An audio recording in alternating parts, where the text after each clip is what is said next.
Hey, Science 20, welcome back. Okay, that last video was pretty short, and it's going to lead us nicely into what we're going to be talking about next. And this is actually going to be kind of summing up a lot of what we've been talking about in these last few videos. So, we're going to talk about population explosions and crashes. So, normally in steady populations, the population size is going to be determined by a balance between factors that would increase the population, which is things like the birth rate, readily available food, everything that we want, so good climate, everything there, and factors that would decrease the population, things like predators and diseases. Now, um, a population is said to have reached uh, carrying capacity in a steady population. That's where the number of individuals that can be sustained in the ecosystem is going to be relatively constant. And so that means we're going to demonstrate typically an S-shaped curve, kind of like what we're seeing here. So this may be where the original population is. Let's say something changes. We're getting more food available, or we're seeing a decrease in our predators. And if this happens, the carrying capacity will change. And so the factors that will push a population up get an opportunity now to do so, and the population will rise, and then it will stabilize again later when we get to the new carrying capacity. And so we start down here, and then we have the improvement in our conditions, and the carrying capacity then will rise. So in this, there's a few different things that we should point out here. We have the lag phase, which is kind of like I kind of equate this to like when you're on a roller coaster. This is just as you slowly just start to come up the hill.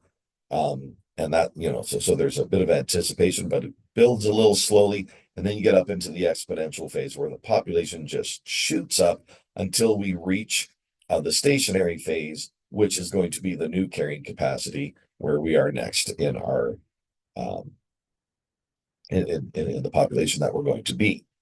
Now, that's when the population is fairly steady. When populations find themselves able to grow at a rapid rate because the factors that limit the growth are removed, it is possible to see an exponential growth curve in the population. This would appear as the J curve that we talked about. However, after that exponential growth, the population becomes too big for the limited amount of resources that we have.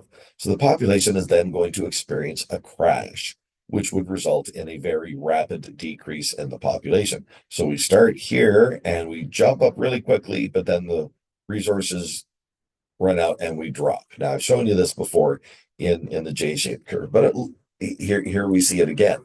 So we start off with a low population. Everything's great. Population skyrockets up here. It steadies up here.